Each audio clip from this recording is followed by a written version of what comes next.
of the good seed will grow. Where good seed is found, sister, keep on sowing the good seed. For some of the good seed will fall on good ground. The incorruptible seed is the infallible word. It bears fruit when it's planted in fertile earth. When you sow in the seed, some will fall by the way. The birds from the sky will come and take it away. These people listen, but they're not receiving. They show up just to be seen, but don't be discouraged, brother. Keep on sowing the good seed. The fruit of the good seed will grow. Where good seed is found, sister, keep on sowing the good seed. For some of the good seed will fall on good ground. In a field full of stone, no fruit can be grown. When the word goes in one ear and out the other, it's gone. Many people are torn, they're being choked by the thorns. Life is squeezing their faith, keeping them weary and worn. They get the good seed, but choose not to believe. And you cannot make them change, but don't be discouraged, brother. Keep on sowing the good seed. The fruit of the good seed will grow. Where good seed is found, sister, keep on sowing the good seed. For some of the good seed will fall on good ground. Good ground is where the people are found, who will live by the word, who will lay their life down. But they're not left alone, because the thorns and the stones are still there, but they don't care. Brother, keep on sowing the good seed. The fruit of the good seed will grow. Where the good seed is found, sister, keep on sowing the good seed. For some of the good seed will fall on good ground.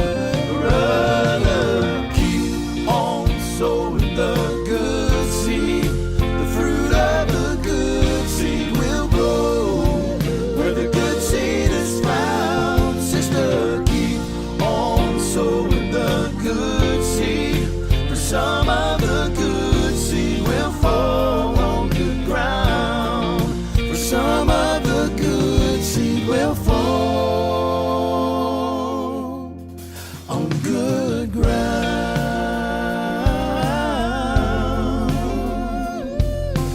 People keep on sowing the good seed. Amen. Hallelujah. Hallelujah. Viele tua de ne fiafi fa talofa tu le pa ia man malu statu o tunu fa peona mafuta mai e nei fo itu la o le toiso o ino tato Bible study peona masania ia fiafi o aso lua te tasi le tu la valu ia mala stofi foi fa talofa toi Kevin River le nei ia pa ia man malu statu o tunu ia o na le tua mo la tu fa de tua le ngate leo so se o finga luingo tato umalava o na le tua. Amen. Tato atonu ese le la asanga u fa nga ina I tato ele tua ai o oe mahau ia o tato te ngalu lue mo tato tu tato malava la o ona. Amen. Ono le fina ngalo fu na o tangato le malo o le tua o mo mio o ona.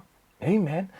Ele ni tupu tu so lato o tupu lo lato a o le tupu mo sta ulanga o tato o ona le tasi Amen.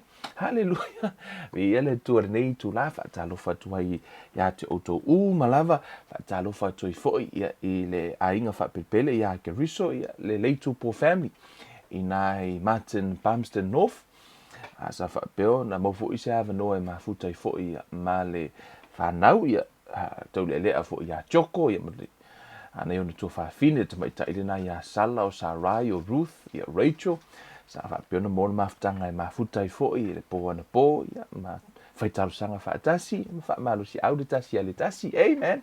Mo foi se ava no e fa malu si au tu ai si foi ainga ya o ngafi sa o ki e lo loi mateni o la kui la toma ife awa na fia na mo le ava no ya na fia mo le toelo fa anga sunga fa fia nginga ya male ainga le sunga fa fia nginga ya ina le tupo ya ma le fanitua ya hana le tupo mo le toelo fa anga ya ma fa aftai fo yo to ai mai de au le yo lo miki afu ne fia fi e sha miki afu le sa fa peona mai se me alofa ya mai le tupo family ai tu te loa ya man tala fia ngai le lo miti afu mala mata upo le fia fide nei hey man o me na fai ai tato tua o va ai me le tu sia e fe sole no ia fa mai a wow le alofa tunoa o fa ola ina ai o to i le fa tua e le o se me le no to fai a o le me alofa ale atua hey man o le fia fide nei o le la tala no ai le alofa tunoa le fa kau le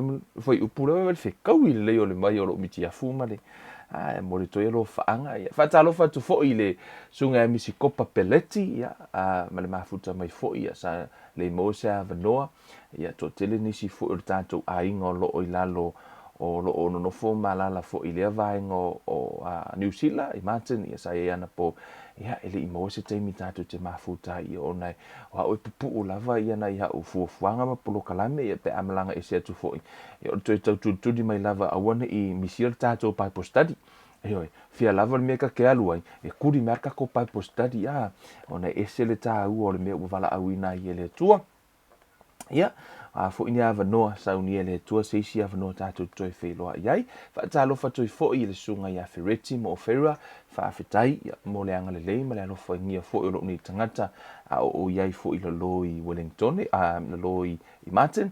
Le ngata fo I lea, le tupo family, ma le mea alofa fo I le basket, ma le tūlanga na iai, nisi fo o mea alofa, so le ya o ka sa o ka laku I la ka fe awo ko sa o ke le ka me alofa fa after tele alofa le tua fa manuia tele ya o to ma le ainga ya le ngata fo I le fa ta alofa to ila ile ka mai ka ina o lista ma mai fo I masera o ka se au le o ngi ianga ka mo e so na fi fa na o le sunga ya Ferretti mo ofera ta alofa to ma lor so fu ya marta tu pro kalame ta to uma la volo fa peona I lungo ta to pro kalame nei fa talo fa toi pa anga le tato a KLM atono na e sa uni foi tato no ne fiafi I le upo le tua me se foi to so ino tato Bible study ole a tato tele I amatalia tato mata ia so talo mua lava le tol mato tamavi ia la o fio mato to yo mai so ino mato plokalame e vai le au auna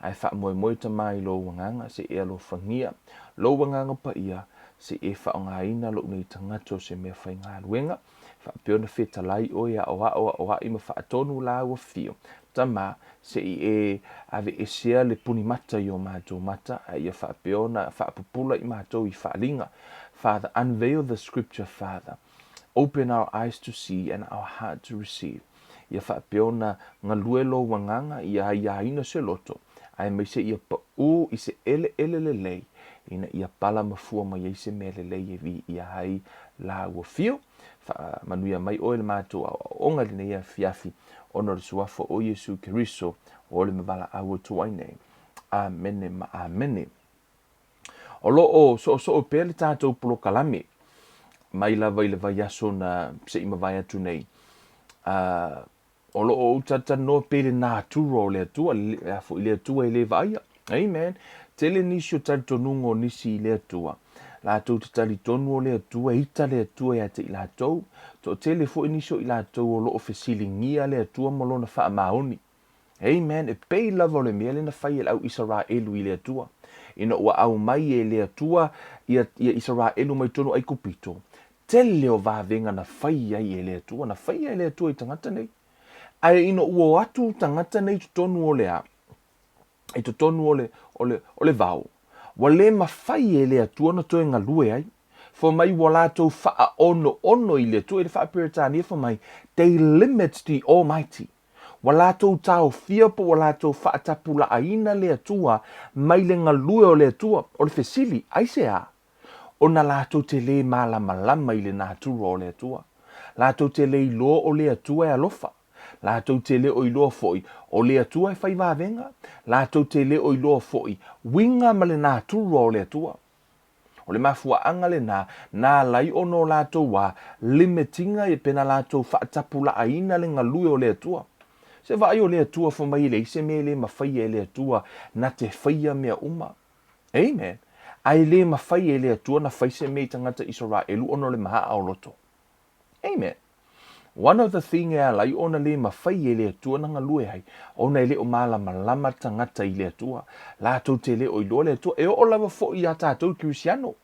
Ina o tātou talia Yesu o le tele o taimi, no o wola I foa, o le mai o le tangata whai mai, wa o hai mai fo I le atua I a tea, o mai mai le atua. O lea lava e le tali tonu tangata, e le ai e le ni mai mai le atua. O la lava e tua I e tangata le atua, I mea tutupu I lo lātou wola mo lātou soifua. E tua ia le atua I mea leanga. O ti le tangata whai mai o le fina ngalo o le atua, nga so arka avale pena pule le ola, ai whai mai o le fina ngalo o le atua. Really? O tātou tua ia le atua I mea nei.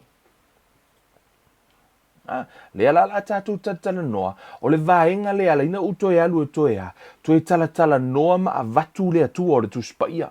E ese a le atua nana e, nan sao tātou whaalongo I o wha matala e tangata. Ua a vea le experience o tangata ma mea na tutupu I lo lātou wola ma soifua. O le lātou ai o lātou na whaatapula aina le atua whaateta inga, a wheu se tangata no oti ono le mai. Tusa lava po se au na whaonga ina I le atua, po le a lava le matautia na whaonga ina I le atua, a whai na oti ono raka nesa, pe na oti o se si mai. Who knows? Tātou te lei loa mea oma. Ai whai meri tala le tuspaia, na whaatapula a pe na lātou limitinga le atua. Pe whai mai lava o tangata na tango whaatur tangata mai le tuunga mau, ai a whai na mai ona, o oti ona se mai, o te le tali tonu o le finangalo le nā o le atua. Yeah. A whai o le tangata pe uoti ono le mai, ona iaia, a o le atua ma le pesta le atua, ea, pe lavo le a, wala au ino le righteous. Pe o le tala a paulo, whamea le tala a paulo, le keimingei, waka fia halua le langi, a olo umanao, ina I o tātou a. Ile I oki paulo ongo se mai. Right? Sa oti paulo ono persecution. Amen. Therefore for righteous, o le oti o tangata mi o tonu. Amen. Tātou tala noa I se teimi tangata o tuspa iano sa fe oti I le afo to ngā oti nā. Ina ua o le teimi oti ai, halu ale anganga ala e moe. Moe tuama halu le anganga, ele I mai, ele I tinga ina.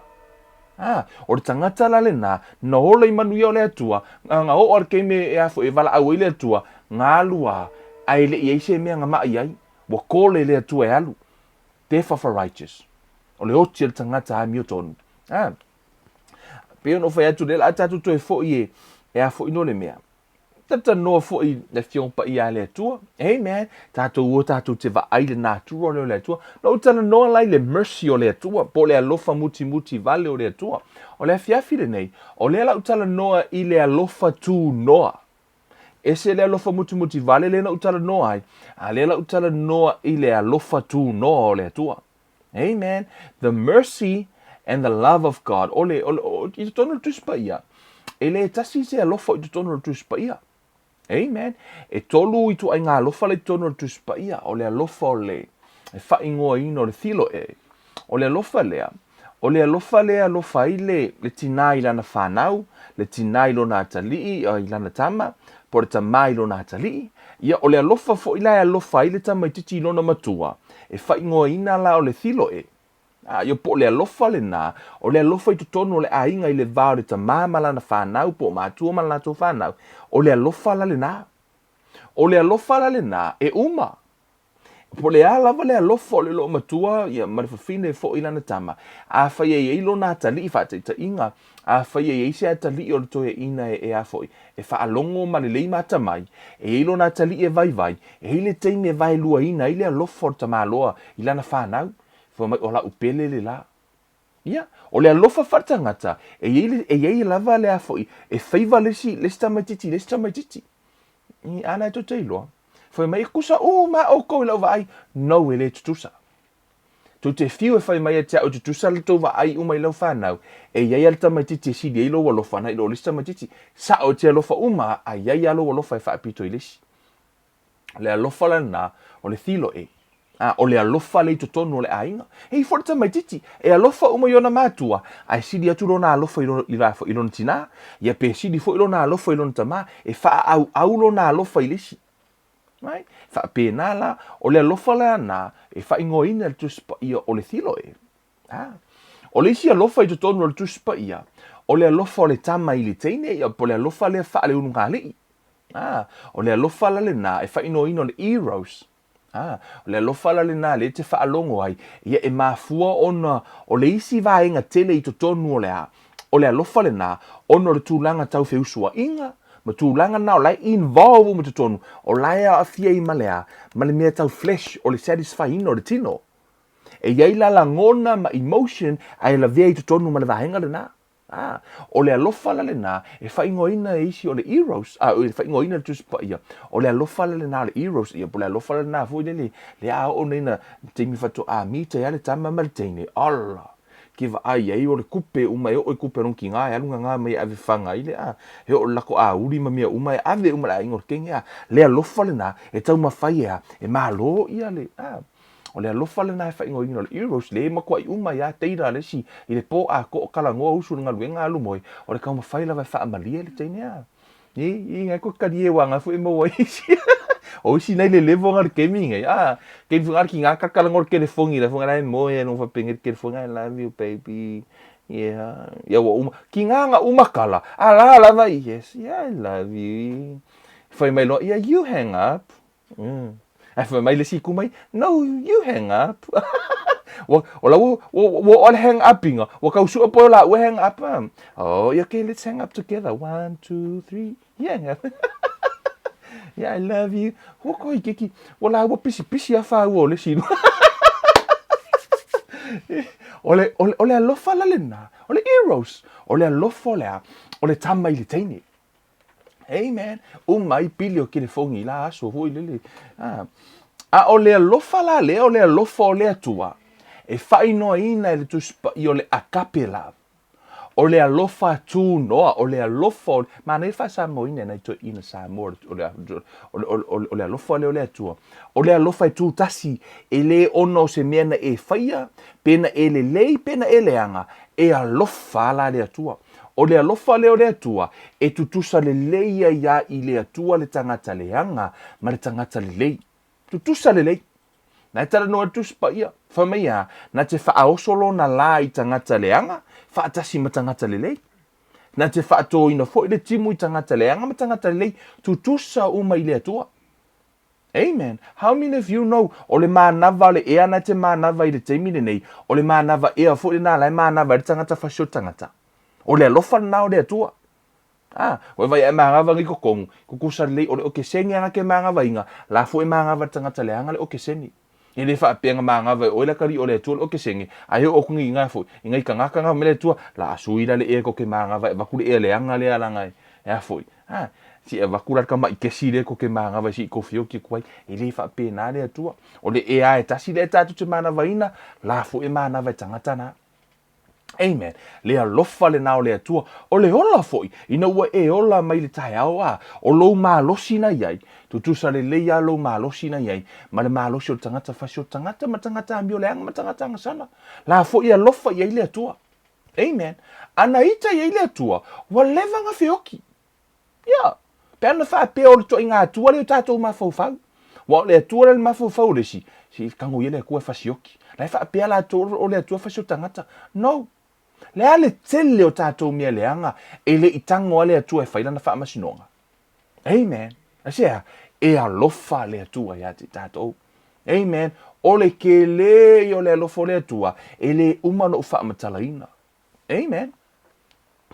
E tātou tusi wa whai mataulo le tātou wa.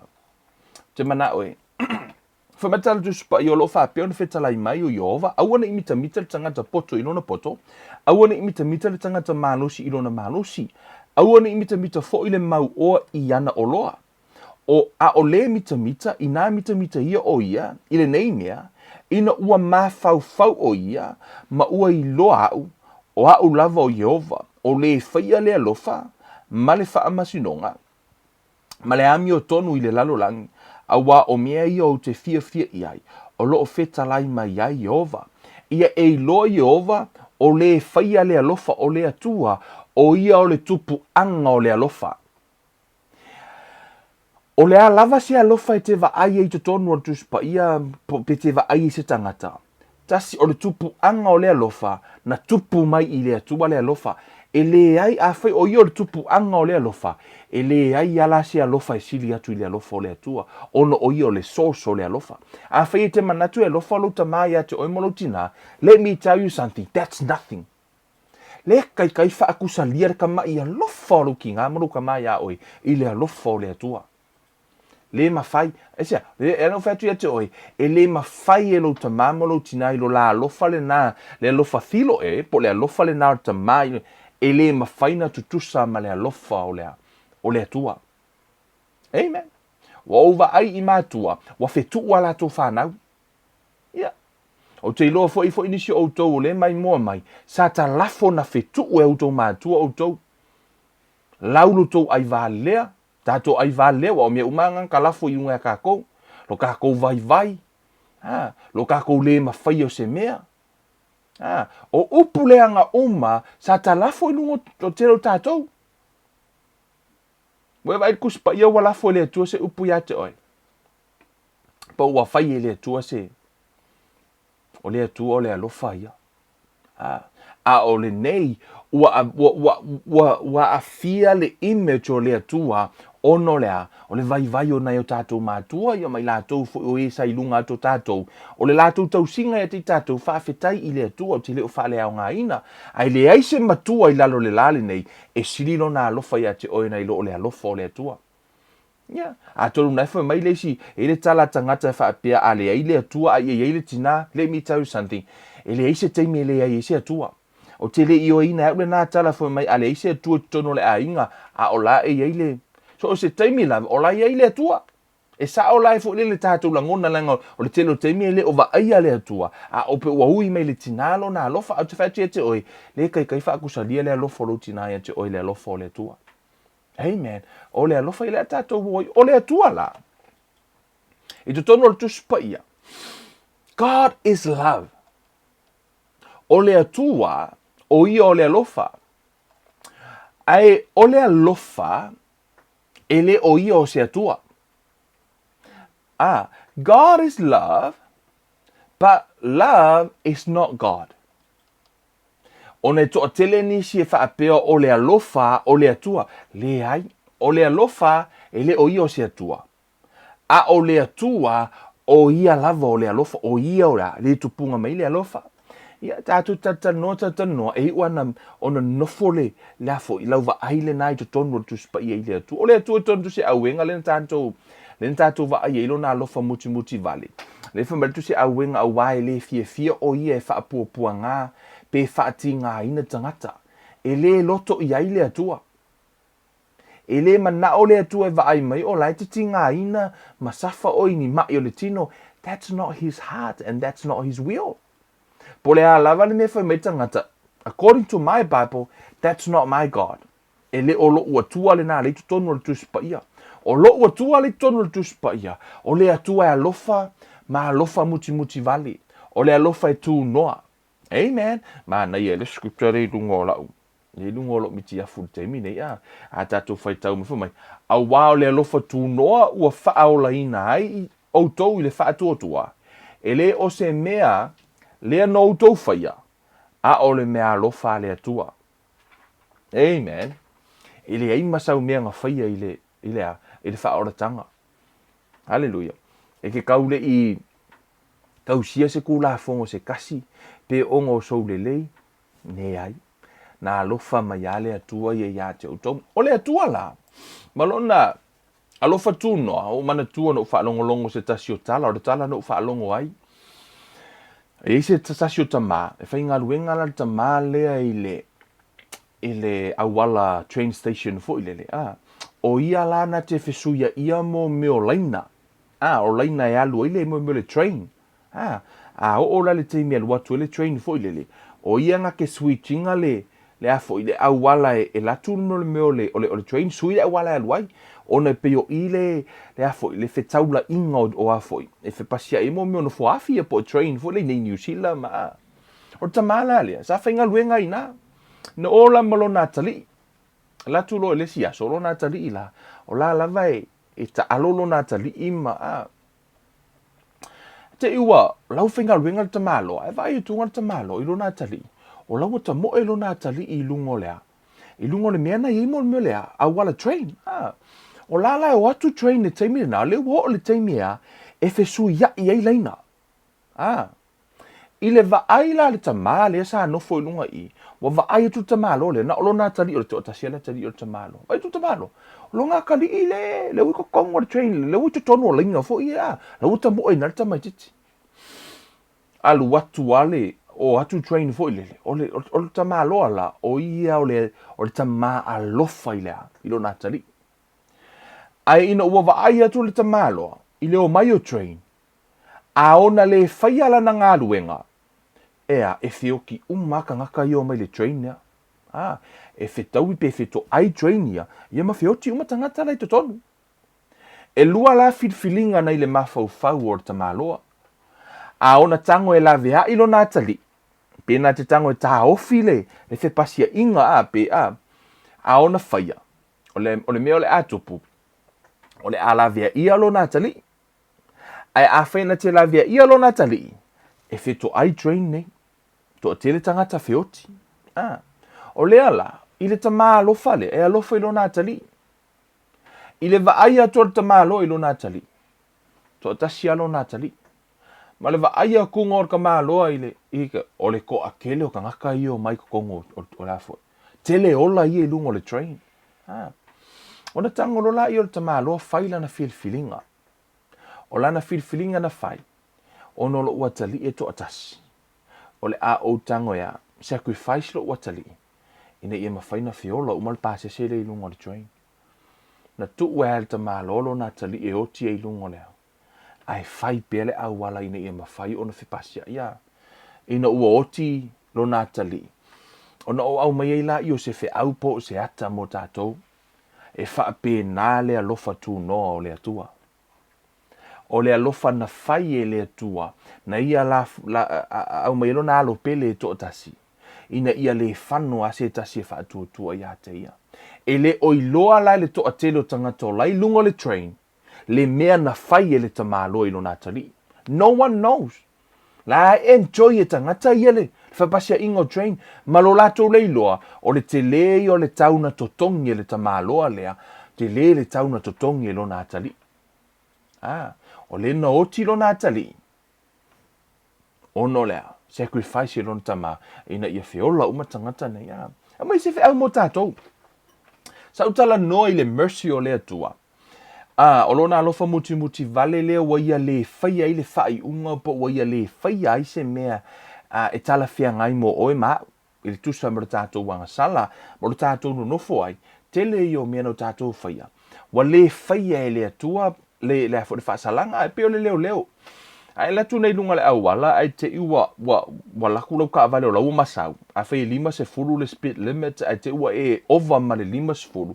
la ua allo ta vale le no se fulu ai fa ku lo leo la tu la leo ya toi tu sa mar tu la fono ta tau na fa sala oi right la tu leo e tu sa mar tu la fono o lana ai ya ta tau na tu si le ticket ka unga sala o se lauta la e pe fia fo le sala e tu sa mane ma lautu la fono o soli o le alofa la o le leo e ma fu en fa mai le leo ya te oi o lo ke vai ku ya ke oi ya alofa tu ya te oi ai awana e to e faia O le a le kusia kunga lau ticket, but I give you a warning now. Laua vatu lea, le lapata inga. That's mercy. E ui lava sa te tauna whaasala oe. Whaasala i oe leo leo. Ai ona o lea, o leo o le whaasala, alofa i atu. Sau e toi adu, ai awane e toi whaia. Awane e toi adu nungo leongo sifuru. I le wala lea e 5 sifuru. Tusa sa iai lea ia tatau le leo leo e whaia le whaasalanga. Ai uana le whaia. Ona tango la ia toi tu o te alu, mea le na e tau o le mercy. Wa, o laua whaali atu leanga le leo leo ia te oi. Ai? Mea na le ina whai mai le atua ia te i tātou, for my he desire mercy. E sili atu i le atua la le mercy. O le atua o le whaamasino. A whai o le atua la e nofo a whai e vatu le tangata whaamasino a whai la leo o whaateta inga. O leo ua vatu le tangata le sa alatu le leo. Tiken mai oi. Tiken mai lo oe vatu i o le whaamasino. Vai kong le whaamasino i lo sala. I le atua i o le whaamasino. E alofa sa e sili atu i le whaamasino i pe ana whaape tango le leo. E tuu oe te hadu. O le mana onga le nao le whaamasino. Ai minga le ko iskama e adu. Si e alofa fu iskama. O le meana na ta o le mercy. Lai sa o i soria tu la fono. Ai mena e le alofa ai. Whaape na fo i la tātou. Mena e le ina nau le atua i a te oe mau. E whai mai ia e alofa ina ia. Ia e whaalia le mercy o le atua i le isi tangata. Le ase me se tangata i a te oe. You show mercy. Right?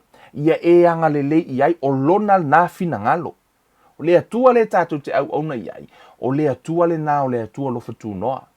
O le alava le anga i whio tangata. E mana o le atua i le mercy. Amen. O le whai ata li i la o le atua. Pia no whai atu o le atua o le atua alofa. E ese la le alofa o le atua, ese le alofa o le tangata. O le alofa o lauta mā le alofa i le alofa i ate oi, i a tātou i whanau. E mana o tātou mātua tātou te ola i le olanga a fifi le mu. E ave ese uma maunga o a umani mea whaingatā, e manga o ke ai le leie, ke lava le leie, ke ofu fou, o mea uma manga o lauta māma lauti nai whai mo oi. Ava aia to se me mu ilo lima, ava aia kule loi la au o kule mele gengei, laku ka pele loi, o mea umana, e nau, aua lava nei tupuni whaafita hauri lo tātou, ola masoifua.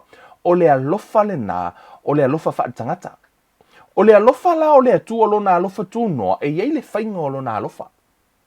A o le whainga le nā o lo na alofa, e ala ai ona to a tele tangata, la tau te whai mai o le atua e le anga. Yes. Fa mai nisi o le atua e le anga. A o, a tatou o inisi o maurtus pa i o te mana o e whaali mua atu ia le. I le alofa o le atua. Amen. O le atua e, o intention o le atua, e always good, e le leia me i le manatu o le atua. So o se ata li ia o le atua, tatu o mua tu si ata atu te li tala noa. Amen. O le mea mua ia e iloa, e peru o lona mataha upu e. E sifu malua. Tatu whai tau mwhai upu e 5, So se whanau apo se ata li o le atua. E sasa. Amen. Whai mai. Ua ngalo fo ia te outou le apo inga, o loo whetalai mai ia te outou pei o na tautala i whanau. Lo watali ie aua le whaatau waa i lo manatu, nea oa inga le alii. Aua fo i le whaavai pe aha oa i ina oe e ia. Awa o le ua alofangia e le alii. Wa oa i atu o ia i a te ia. Ua sasa ina foi e ia atali i uma ua talia e ia. Amen. Whamairi foi upo e ono, a wā o le ua alofangia e le alii, ua oa i atu o ia i a te ia. Ua sasa ina foi e ia atali i uma ua talia e ia. E sasa e le atua lana whanau. Amen. E sasa e le atua. Ono o le whanau a le atua, e sasa. Sasa le whanau a le atua. O lona alofa le nā. o le lau tama fai e wha matala atu le Natura o le atua. E iai le mafua anga pino fai atu e ese le fai tama le tangata. Ese le fai tama le atua. O le te le o le wha nauta inga o le atua. Pino fai atu o intention o le atua e le lei. Always good. Pa mai la i o tala upe fitu. A fai e talia e outou lea o inga. O lo o tausi mai le atua i ate outou. Pei ona tausi i atali. A wā o aise atali i ua lea o ina e lona tama. E le tu u fauina le whanau a le atua. Pei o le whanau a tai fau. I know that's not nice to hear. A o le whanau a le atua pei ona tātou whaia tala fo ia. Pei angi whangau angi mangu.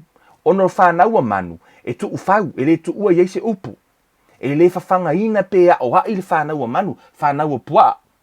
E le whaia whapena. O le whanau a le atua. E ha o hai le whanau a le atua. Amen. Hallelujah. Samsona Kevin. Lai mea te ala ina e whao ngā ina toi ngā tala na e pei e le mana i se whaalongo. Leo leo te whatu saoa.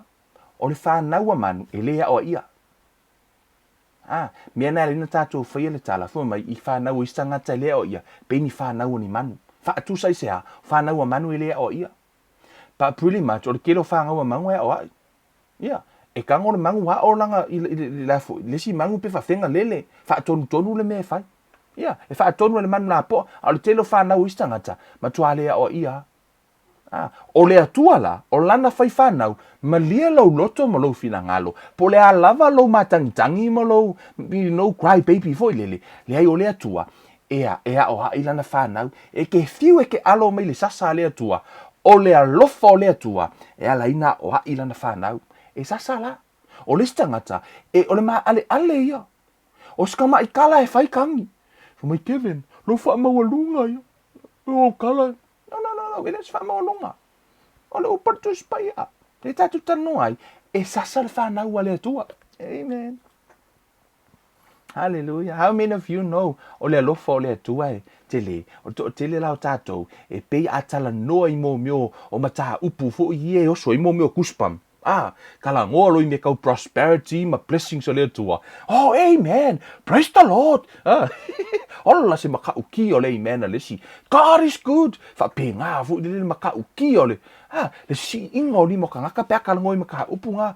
Ai ho o lona o na tātou tala noa i le o inga le atua. Makua le fia kala ngoa le si tapka pe lo ma lea. Ai ngalo ia te oi. E siri aku ngaka uan maka upu lea. Ngai lo maka upu umanga. Mo i ala utala.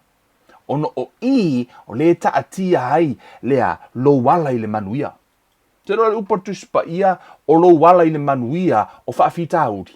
Tono tusi anga luenga. E te tauna e whea ngai ma whaafita uri o lo wala le i le ola e whaavau. Le tano tusi anga luenga.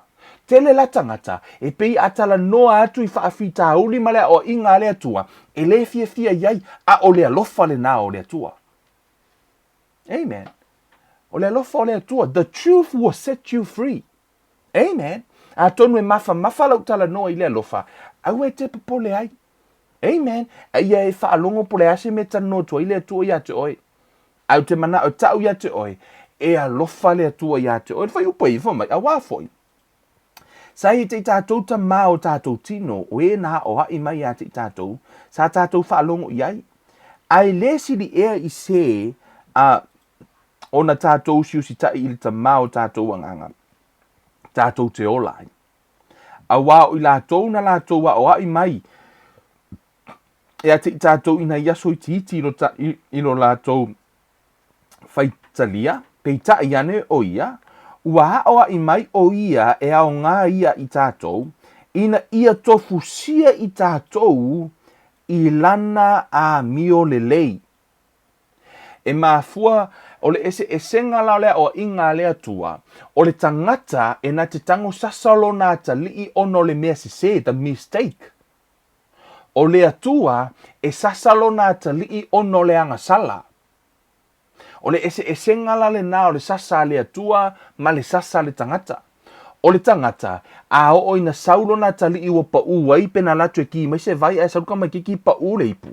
Latu la i o le tangata wa sasalo na tali i fa mai lo fa valvalea. E o ale au maingo le ipu ki, e makua ia, a masa le ipu ki, e makua i laua e leska maa loa le ai valea o lo na tali i mo lo na fine. Right? O le a lava le e sasa ia whanau o tangata, e sasa i lunga o mea se. O le atua la, e le sasa o e le atua i mea se. Mo mistake pe pa uri pu kofe, e le o se mea le na, i afo, e sasa i o e le atua, o le atua, a e pepelo ma e wha maua lunga. Amen. E tutupu la wha fita uli lo soifua, o le mana o le atua ina ia e manuia.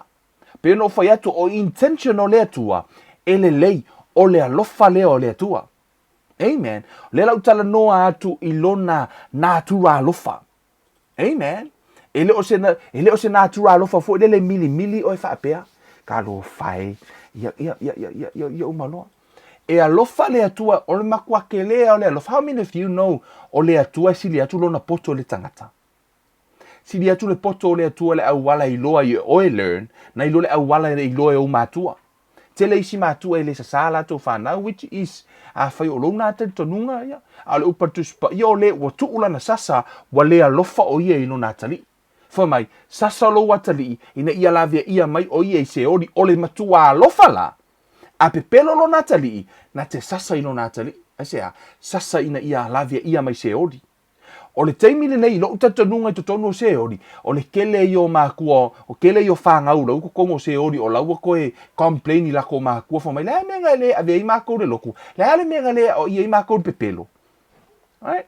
Wa whanau le anga sala, o na ele i whaia ngā ruenga mātua, o le mea lale nata, o le alofa wha matua, o le alofa wha valivalea. Yes. Kiro le piko lali. Ia, o le alofa na wha matua, wha ingo ino le alofa valivalea. O le anga sala mal pepelo, afa mai ke alofa i se ukama. No. You set him up to fail. A whai o le matua alofa, sasalo watali. O le upatus pa ia. O le tulafono. Tulafono nei New Zealand. Ke loa e. Tulafono nei New Zealand, e sasalo watali e. Ave o loka. O le abuse. Pe ono whai atu. E ese le mea o le mistake. Ese le mea o le sin. Two different things. E te le sasalo watali ono wa pa ua lipu kofe, pa ua lipu susu, ai te sasalo watali ono wa pepelo, pa ua ngaoi, o le matua alofa lale na, le tano o tuspa ia. O le alofa lale na, le alofa le na faa le atua. Amen. Le alofa na faa le atua. Ai le manao la le tangata ea, e sasa na ia. Tatou o fai upu se furufa mai. A wā o i lātou na lātou wa o a i mai ati i tātou i na iaso. Le utala noa i fai upu se furu e tusa ma lea o inga, a mātua i le tino, a lea o inga lea tuha mai. Ina ia tofu sia i tātou i lana a mio le lei. Ina ia maua e tātou lea mio to be like Christ. Amen. Fai mai la ia. O a o inga uma foi a o iai, e le manatu i ai o se mea e oli ai, a o le mea e whaanono ai, a e muli ane, e fua mai ai le fua o le ami o tonu, e manu i ai, e ua o ina ai. Na utala noa atu, o le atua malana fai whanau, e sasa lana whanau, i le teimi o puapua ngā i lau soi fua malo wola, na tātou maua ma le tusi a wenga foi mai, e le fia le atua e whaati ngā ina, te pe whaapuapua ngā tia whanau o tangata, e le o le fina ngalo na o le atua. A e ui lava e le o lona loto le na, a e whai lava lana sasa. Ua le a vea lona o le musu o le atua ia o i le whaamasinonga, ia auana ia, o le whaamasinonga i le to ieiseisia, whaiunga. Pauat whaiunga le oti. Ma na o loa le atua, e discipline lo nā tali. Sasalo nā tali i le taimile nei, manufo mai a o le tama o lai titi a matua e le toi te e se ai. Amen. Hallelujah. Tō te loa le tala tu spa ia wha mai o Yesu, na ia o ina le atua malana a mio tonu i puapuanga, na whea ngai fo Yesu ma puapuanga ia o ina ai. Na ui fo Yesu I mo me o whaafita uni o leo langa.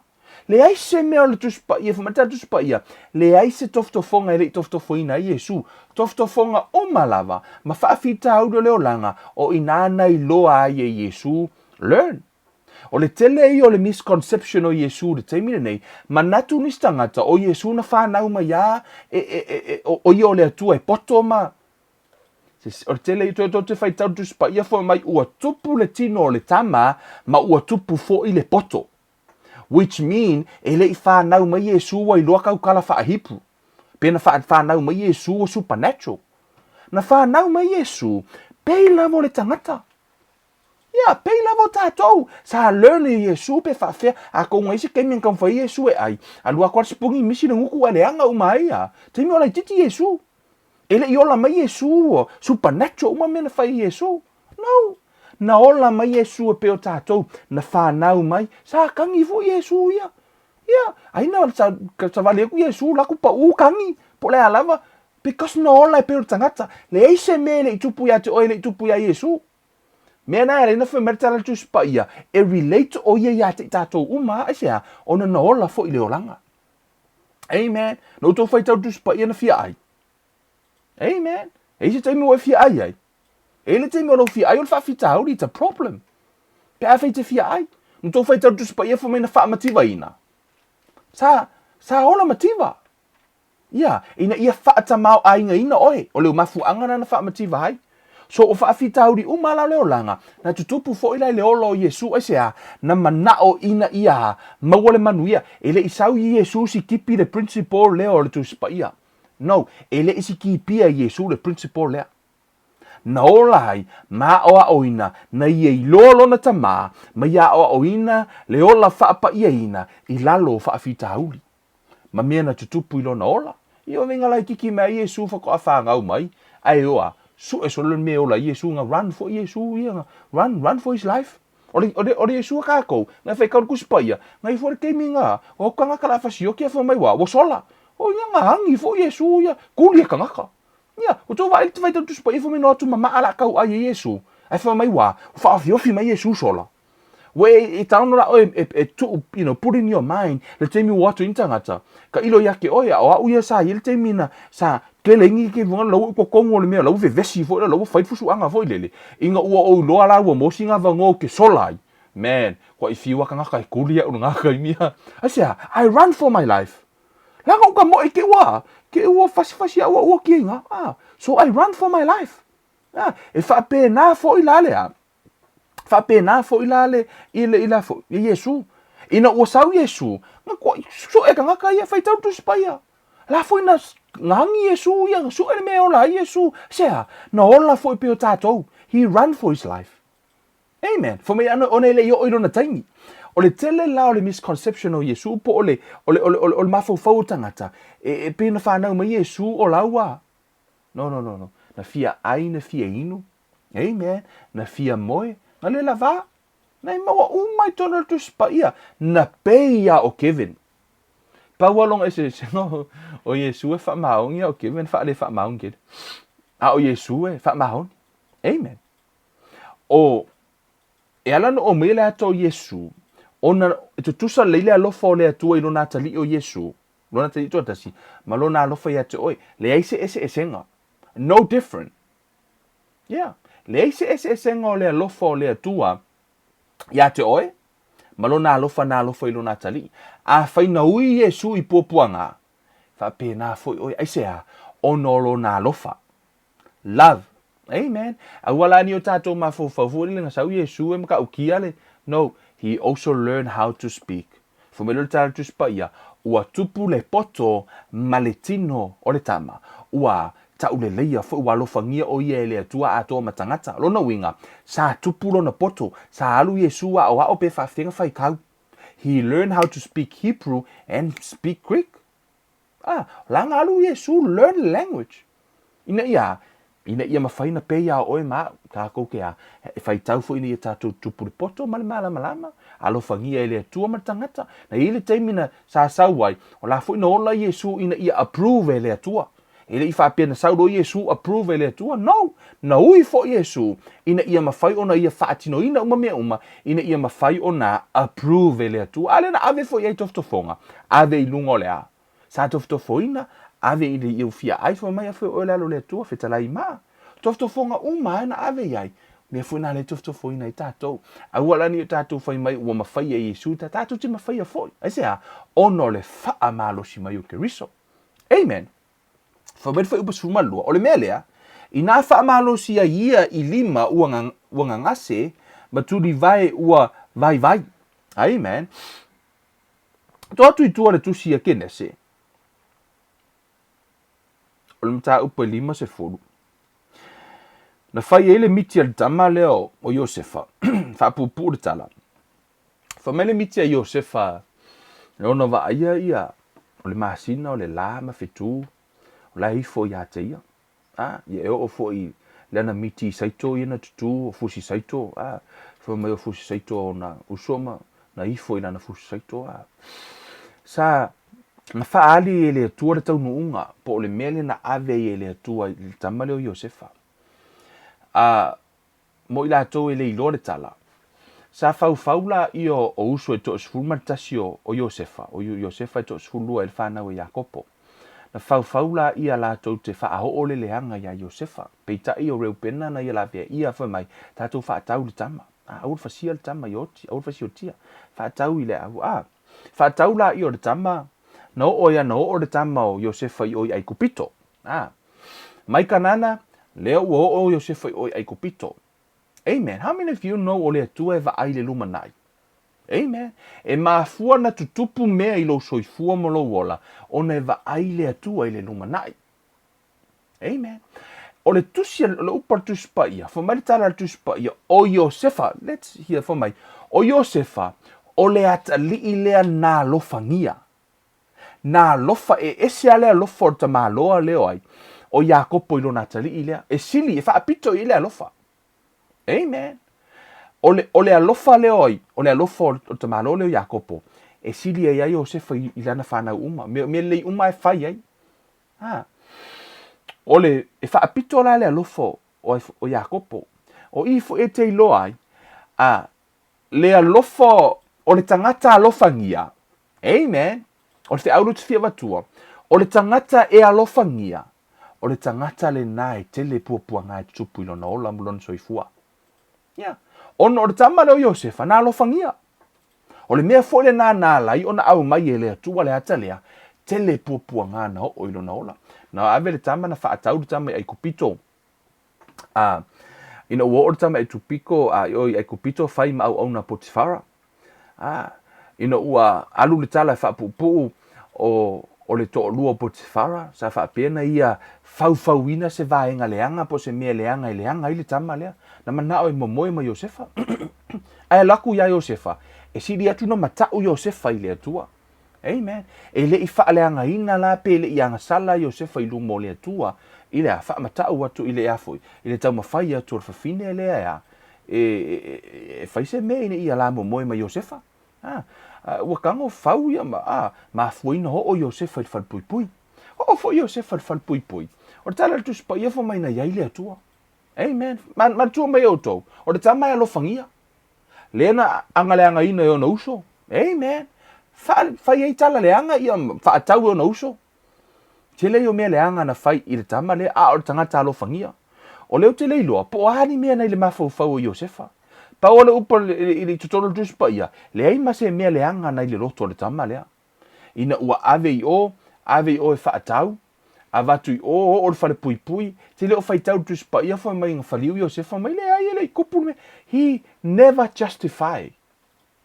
E le i eise teimi na tua Iosefa ma whaapea atu, o te le i whaia le nā mea, he never justify himself. Amen. Ai nā, wha mai na iai lava le atua, na iai le atua, o lai iai le atua, a lai puapua ngā Iosefa, o lupa tuspa ia, wha mai na iai le atua. Le atua, o la lava na ke iai. Ai o ala Iosefa fa pui. Le tua. E mau ia ke iai o la lava ia. Se vai le tua ke le kango fai se mele anga le fa finge le kango fai le mele ia Iosefa. Ele fa alia la wa miotonu. La me ngai le kango fa ali le e se le kala fingi. Aua e kango afa atanga. Ina ia o Iosefa fa pui. God, why? La me o tango fa o na me ya Iosefa. Mo to nga fesili nei ya. E ono o ya Iosefa. E o foi la ino wala tu Iosefa. Tele mena tupu lona ia foi ola. La tu Iosefa ino o Iosefa i o la foi. I o fa pui. Amen. Aku skama ngofo ngama. Ma foi. Foi me bo favor i foi sa ia i foi la le tua. La foi ia le tua. Ala alofa ia le tua. O le favor le tua. Eva e se ale faingo favor le tua. E favor o le pele le tua. Ai kango le tua tu fa pui. From the pit. Fa atau. Amen. Ave o fa pui. E se ale faingo favor le tua. Esa fica i fainga le kua. E ese me foi aka kom ka ko favor. Faingo tatu favor. E se ale me fa ui ka ko. A o le tua malanga faingoanga. O lana fa nau pele. E fa ui mo me o tofonga o le olanga. Asea. Ono le alofa le na o le tua. O le tau mawhai o le tua e wha mamaina. Tau mawhai le tua e wha mamaina because God loves. E alofa i le tua. Ina ua ho'ola ina ua saunia i le tua. Whamatara tuspa i le ingalo i le tua. Amen. Ina ua saunia i le tua le awala o lea. Upa tuspa i in due season. Whamai e iei le taimi tala whia ngai e wha ea ina i le tua. O ka fasidi sori. Le kele o ngi kai minga i kama i kongu o a le fa mai e pele i le tua. Pele i a o ngi e hui ngi fa fika audi. Ya ka iko ko fa pe sori ko le kua sori. Ke o foka i kai le kua. I le manga ku i fo ngi kama ma pe a fa ia lo fa ia Iosefa. I say how fa ka ngai. Why he allowed those things? Amen. Le la utato wo men ta upule limas fulu kenese. Ina wo atu dola le auso. Le ua toe sulu aku kamai o ia Iosefa. O le tangata na ia o ina. E mafua na tutupu whaafita auri lo wola malo soifua. O le sasa le nā le atua ona e alofa i ate oe. Ina ia o ina oe. Ona e alofa le atua i lo wanganga. Whamatala tuspa ia e sasa o tātou mātua i le tino. A o le atua e sasa le atua ina ia le leilo wanganga. Amen. Le la o mai i watu ta mai sulu atu. Sulu aku ngai kama i ko uso Iosefa. Famai tala Iosefa i wa fa i lo Iosefa no yona uso. Famai tala famai. A o auto fa longo upune ia Iosefa lo fa yona uso no watu la uso no tupu leonge. E atu au mai ni me ai me ekupiko. E aku. Ai, wa pale miar kama. Wa ngofo mer ko inga ilunga. E uma lo falau. To so olo mai Iosefa. Le ai masisi ngai lunga ko Iosefa. Au mai le lua, ka ngaka nga whaatau ese. Ho oi whaafitauli, mea manga kupu ilonga o langa. Le iai se komumu, le iai se whaikio, ai foi mai ngā, lo le whalao, to so olo kasi ale mea, e siri, o le upatus pa ia, kasi ale mea siri ei whalao ia Iosefa o lea, na ole nofo ali.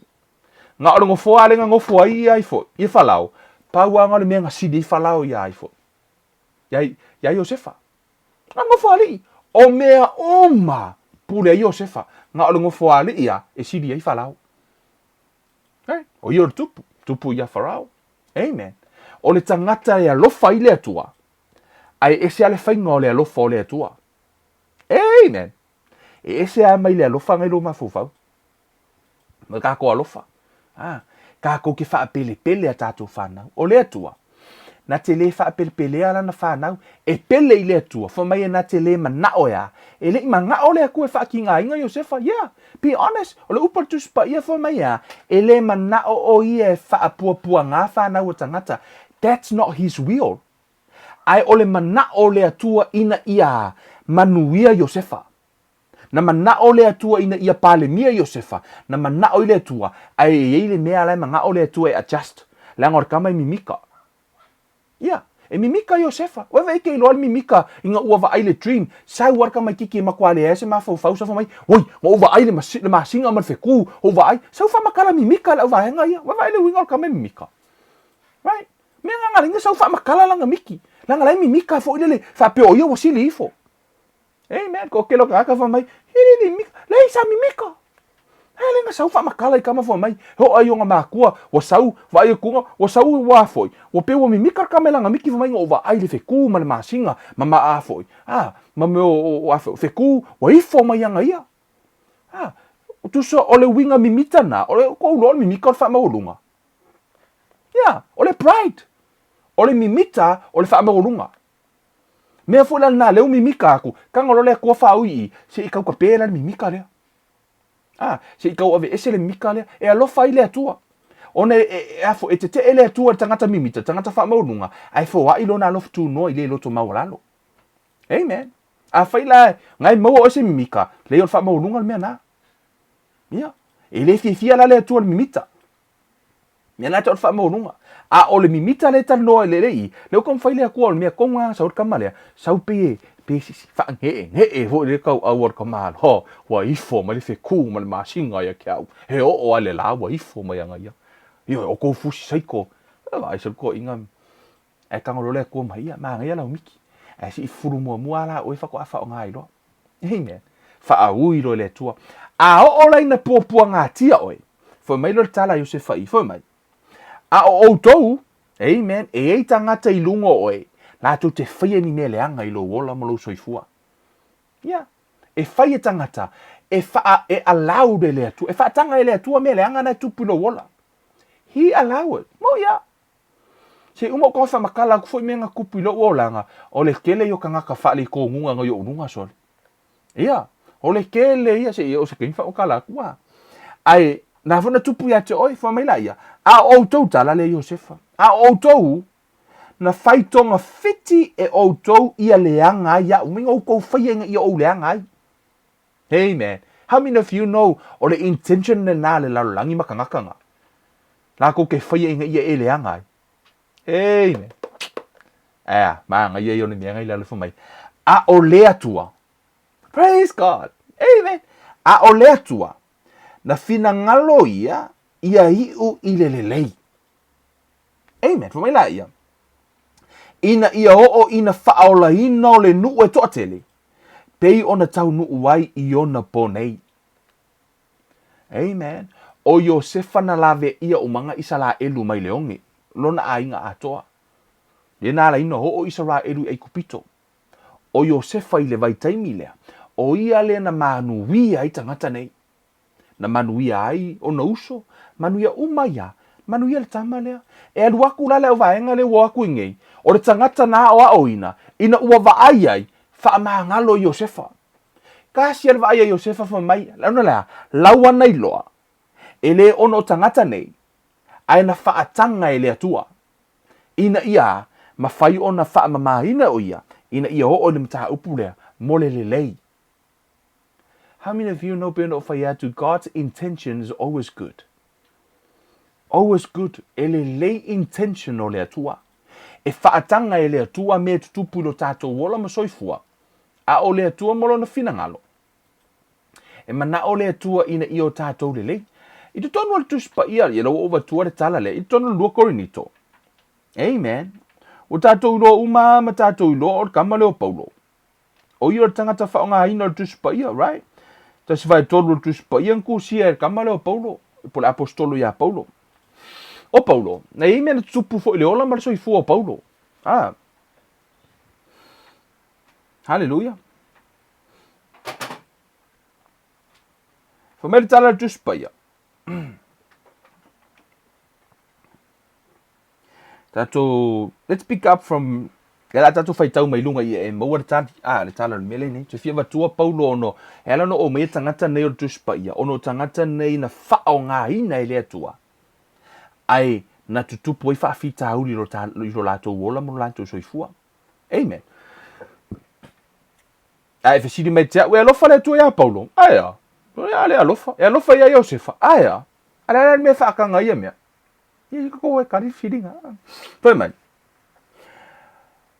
fe bu mo ko ni to sfuma lua a lua ko ni to lom ta sfuma lua fa mai ai le ta tau ono o mita eva ai pengo fa ya ke o ko mi mika ele o se mele right fa mai ai le ta tau ono o mita a ole o atu la upu i mea na vaaia ma faalinga mai le ali fa mai paulo e na tele mi e ngakele mi mika i mea ngonga iloa lana ile stangata e mimita ilo na poto mo lona tamai le mele tusu pa ia au nei mita le poto ilo na poto mo la tamai ilo na tamai e vo ile chef e afo e mimika le leo langa la unga mimika ile ole kele yo me mimika ka ngaka al mimika ile o se mele ia ole anga sala le leva ingo kam faiva e se fo loka i mimika le ngo ka mimika fo ia asia le anga ile o se mele le e ile ska ngaka mimika ile nga fa ngau hey ile o se mele le mimita mai olo wakali olo wafafinge e mimi e vivi e kala ngoa mai a e longa lua uma fanga weisi ala ko wa fanga mi ngata o fa mo lunga mi mitan me na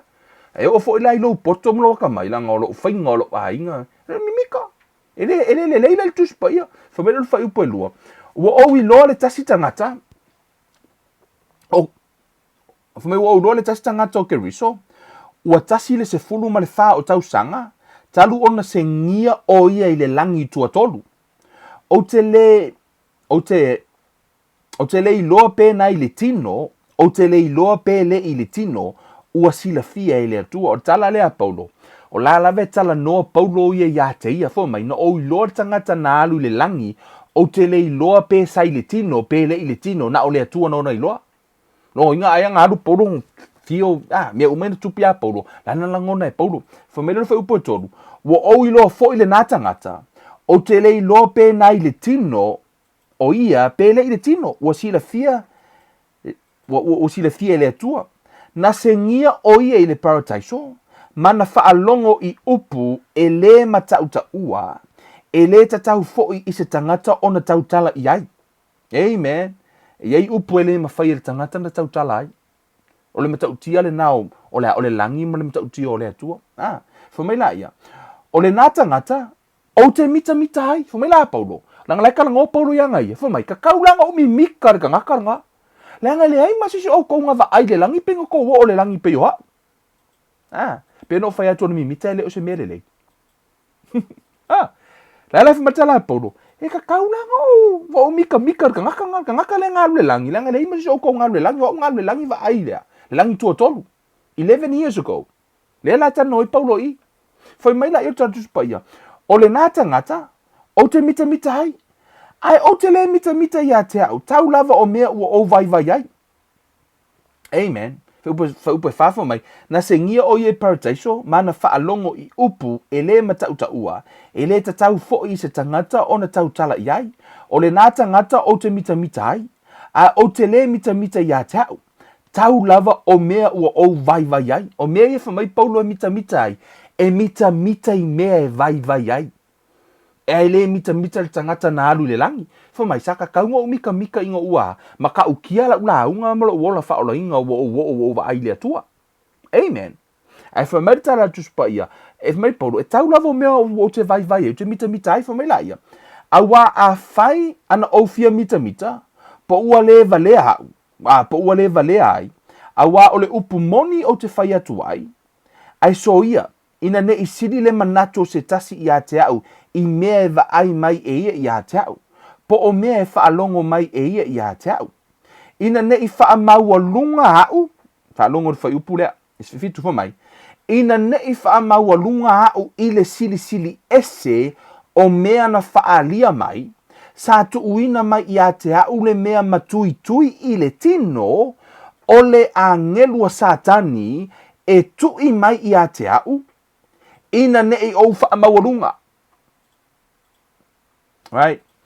O le mata utia o le poto o Paulo ma whaalinga ma mea na vaaia e Paulo. O lea laua, ua oso i le whaamaualunga o Paulo. Na ona o Paulo o le tangata whaamaualunga. Yeah, to te whaitau i tustusinga a Paulo. He's a man full of pride.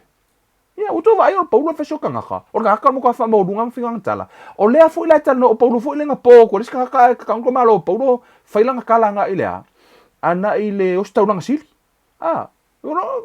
Te le kala Paulo ye. Len tu e fato ese Paulo ina ua. O ke ngia matu i ele sili inga ngaskambo o Paulo a. O i lai tusi lea. O leo whamai Paulo. Sa te tauna o mita tangata na alu le langi. Ai o mai whamai. Ina ne i whaamaualunga au i le sili ese o mea na whaalia mai. Sa tu uina mai i a te au le mea matui i le tino. Le na whaatanga e le atua le mea matui i le tino. E iai nisi lato te whai mai o Paulo na mai. O le to o tele o nisi. E tali tonu nisi la usu e sue. Wha mai o Paulo le anga mata. E le anga vaaia Paulo. O le tali tonu ngana ia po o le. Lana ile tusi to ina na ave ya Paulo. E le utu tonu le tusi pa i o lai e wha mau maunga whai mai. Na tusi e to ina ya Paulo. O Paulo e wha le tonu le vaai. O tau loa Paulo lena se leanga kau ai e mai kangakai oi Makedonia. E tango tongi se tangata ia fo lele fai lena wa Paulo fo mena sa tau ai maana. Fo mena ave i tua tatalo tangata toi tu mai o Paulo ai anga oki. E tango tongi se si ia oti o fele me te tongi ia. Ia, o kako iloa uma e leia e kasi ale me kongi kakape a fai wa e ikas kakala a kongi ia fasi oti e tongi le uru.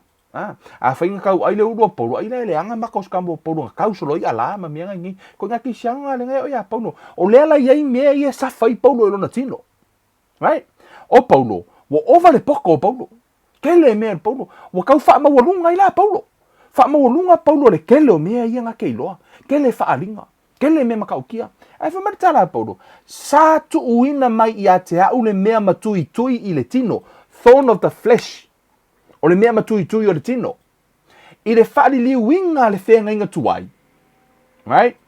O le thorn of the flesh talking about people o le whaari liu winga le whenga tuai le stato mta upo utama whaari tu whai upuna o mea matui tui i le tino o lai tala no tangata lai tala no ai le atua o mea matui tui o le tino e whaatatau i tangata tangata i e whai ma whaafita uli lo wolanga thorn of the flesh o lea lai au maritu singa Paulo e ta ua e Paulo mea matui tui le tino i lo ula ia tatonunga i must be o la fo to refer Paulo i lea i tangata.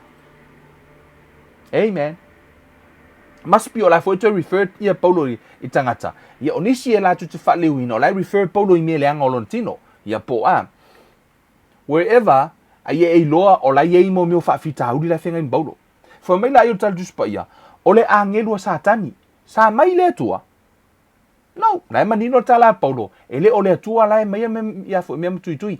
Na, sa tui na mai na whaatanga pena alau le atua. E iailo na mafuanga. Fo mai ia e tui mai ia te au. Ina ne i o ufa mawalunga. Si?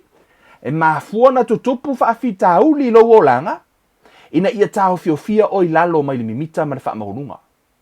Tau fiofia tātou ilalo mai lea. Mai le wha mawalunga. O le mele na ya laina o ha i mai le atua ma o ha o mai le atua au aisea o le uportus pa ia e te le atua tangata wha maorunga e le o mana o la le atua na te e ya te oi o na lofa le tu e te oi tango loa le atua wha atanga lea le sasa wha atanga e le atua le mea matui tui e tau fiofia i tātou i lalo nei te u tātou wha maorunga. Si? E le o le atua la nala noa o le alofa o le atua ia te i tātou aua ne ia ne o tātou ui i le whanonga a o le alofa le nā o le atua e mafuina whaatanga whai maila i whai upea e valu na ou ai oi whaatolu atu i le alii ona o lea mea ina i alu ese ia te au whai mai tala Paulo whaatolu na tatalo ia Yesu a whai o tangata lai whaatau e thorn of the flesh longo winga mai Yesu ma ese ia ngai kangaka mai lo aingo ngai kangaka wa whai ma whaafika uli a kia au lai kangi o lele a Yesu whaakolunga whai a Yesu ngai kangaka Yesu ave ese ia ngai whaafika uli ma lo wolanga whaatolu na whai a Yesu kasi arkari a Yesu e maol whai upu e hiva whamelo tala Yesu ona whaape mai ai lea o ia i a te au tala ia Yesu ia Paulo kangi aku Paulo i mea matui o le tino a whai o tangata lai whai ma whaafitauri whai ma sasa ia te ia whamele tala juspa ia ona whaapea mai ai lea o ia i a te au o loo nei alofa tunoa my grace alofa tunoa amen whamai o loo nei alofa tunoa e lava lea e whesosoani i ate oi a wā o le vai e wha ato i na ai loo mana o lea ua tele ai loo Fumero Paulo, o lea ua tele ai, lava lo fia i le mita i mea o te vai ai, ina ia tū mau i o ulunga le mana o keriso. Praise God. Ua lava matotoe le alofa tunoa le atua, e whaatanga e le atua, ono o lona alofa tunoa, a o le te leo lona alofa le na, Man, o le alofa le nai te maua i le malosi, o le alofa le nai te ngawhati ai, ona e ola i le mea nai tupu. I lo wola mo lo soifua. E tu tupu la whaafita uri lo tātou wola ma soifua, o le upor whaata oto matala tā vita uino usa le salama uino usa vali le vanu lato le oto te le fefe se mea tasi, a wā o e tati whaatasi mau. Ono ai, peifo o Iosefa. La anga o Iosefa fan pui pui, ai le i fefe a Iosefa ono lea, ono lai whaatasi ei le atua. Pe o tā vita, o le ato le oti, se le o se oki. Ia, o le tele lau tangata, e va ailo se whaafita uri, ua peia o le oki le mea. O le ato le oti e le o se oti. O tō wa aise ato se ta i whau o kango aise ngaka. Kamo e mo e masika i whau volo ngaka akala o kango aise si. No, e le o se ata na te aia le tangata o lea o le maile. O le ta i whau na te aia le tangata. O le tele lau tangata, ua fefe i la ta ato le ta i whau, ai le fefe ka i whau. Fa pe na fu tangata, ua fefe tangata i le ata ato le oti, ai le fefe le oti. Wa se, wa vakule mo le ata ato le oki, o le sika ngaka, ua peia o le oki le mea lau kupu. E leo se oti o le tātou le oti. O whaafita uli matupu tātou o langa. O le upatu spaia. O te mawhaia mea oma i le whaatasi mai o ke riso ia tea. Amen. O le upo le mua pe teru e lima non whai upasufu mai. A o le atua e ona le alofa tunoa umalava. O le na wala awina i tātou ia hi uatu i lona manuia e whaavavau o ia ke riso Yesu. Pe ati ngā ina o tau i nei aso. E wha ato o toa ina ai o tau e ia lava. Ia whaatu mawina, ia whaamalosia, ma ia whaavaina o tau. E mafua o na tutupu whaafita uri lo tātou wola. O le mana o le atua ina ia, whaatupu ina, whaamatua ina i tātou. Tele la tangata, e fefefe whaafita uri, ma le tupu ia le ola whaaleanganga. Amen.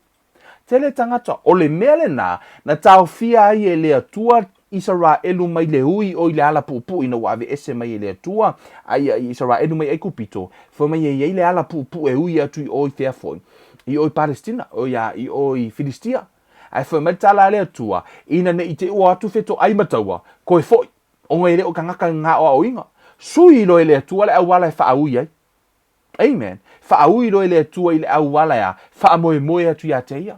E tele la mea na tutupu i le lu i tau, le aise mea ai, ma mea na tutupu tonu o, na faa lia i le alofa o le atua. Tele o le anga le o le atua, ai complain naka ngaka. E complain na la tau i le atua. E ma fai e le akua, fai le mea rea. Fafkai le akua mo le vai. Fafkai le atua, praise God, thank you God for the water. Complain, o fea la le mea ai. E complain na ni tangata i mea uma, o mea uma lava. E complain na la tau. La tua na Natura. E le mana o ila le atua. La lava e tau mawhai le atua. Si kupuia. Tātou o le mea fu lalina. O lai mana o le atua ia e tupu. A whai ki o mafa fu tal no atu i le alofa o le atua. Ia, o le alofa ia o le atua e wha pēnā. E le minimilia le alofa o le atua. O le alofa o le atua e sea. E metala paulo. E le mawhai ona olona manatu. E le mawhai ona whaatu saina whaafita uli ma pua ngā o whea ngai mai tātou. O le upatu spa i el salamo tolu wha. Amen. Whamari salamo tolu wha. Salamo tolu wha wha upas fulmariwa. Whamai a. Whamai, e tele lava mea leanga e o i le ua mio tonu. Ai lave ina o ye Yehova a ia mea uma. Iosefa, tele mea leanga na tupu ya te ia, ai tonu na mi olu mo le atua. Ai na mana o le atua ya, e whao ngā ina.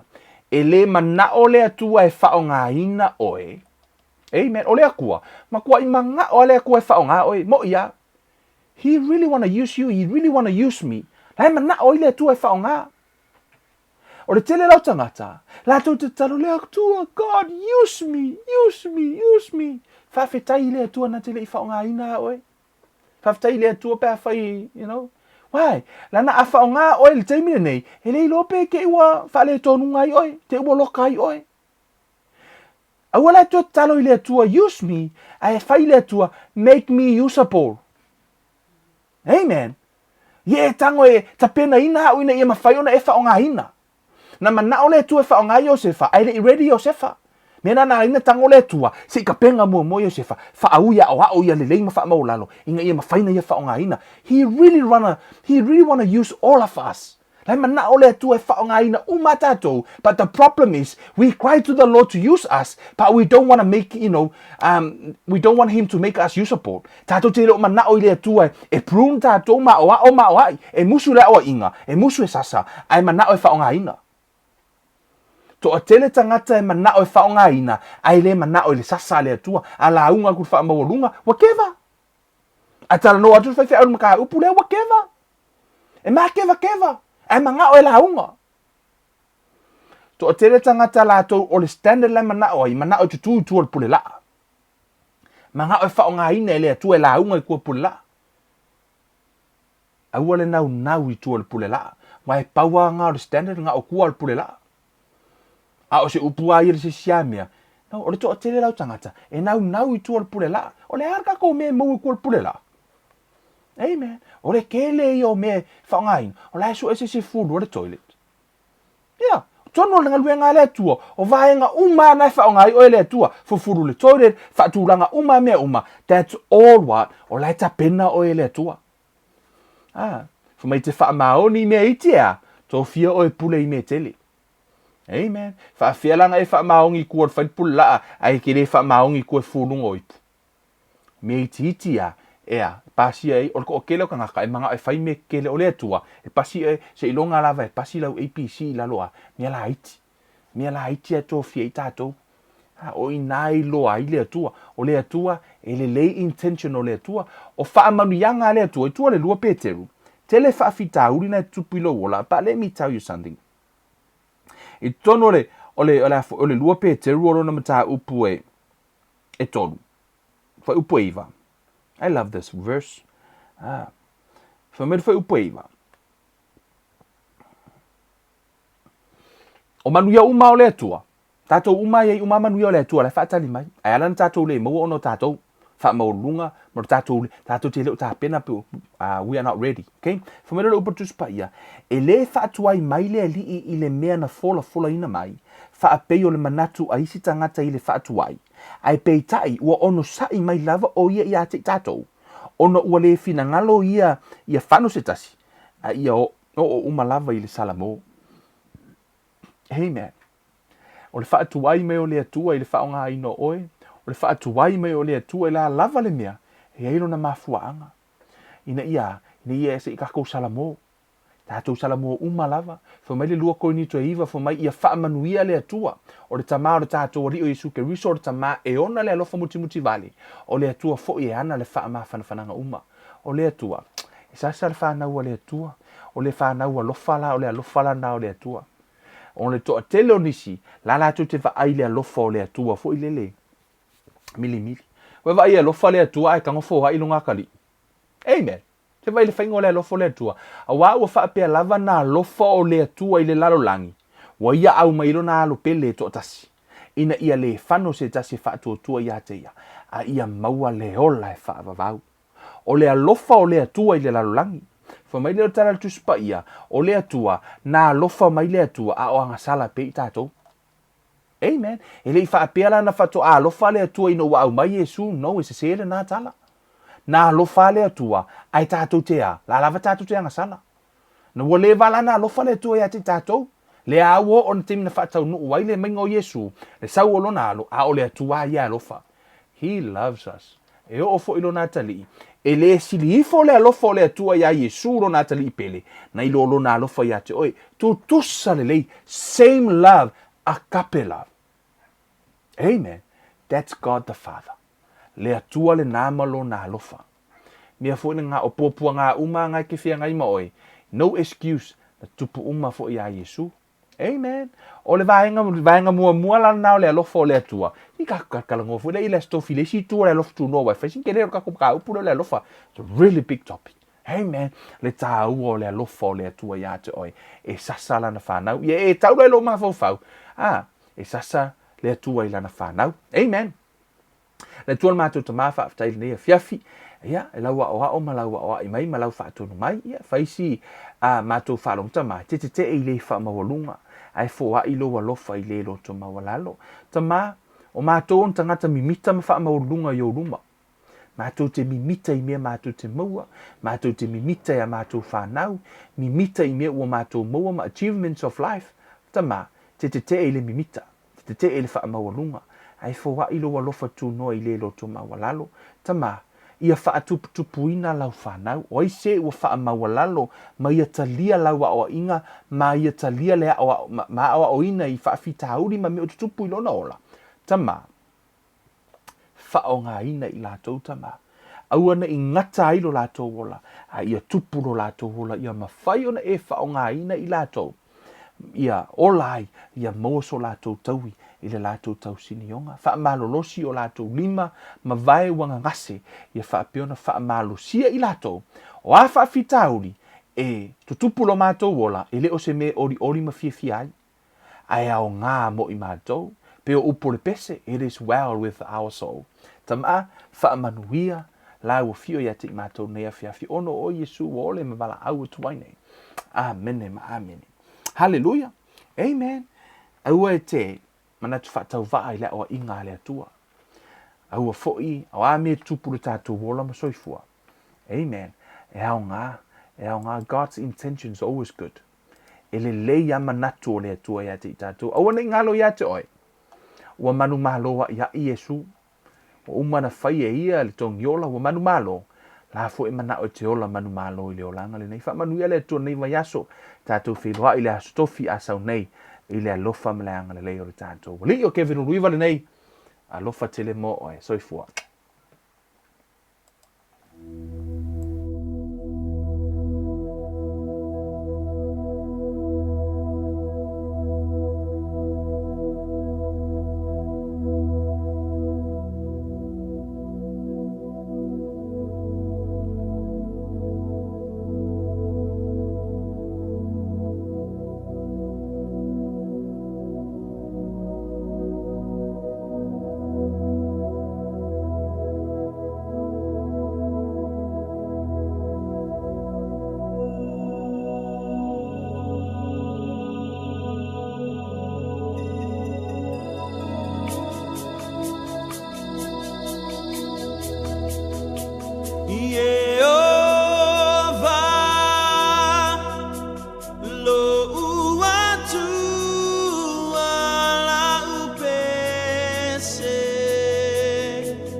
e manu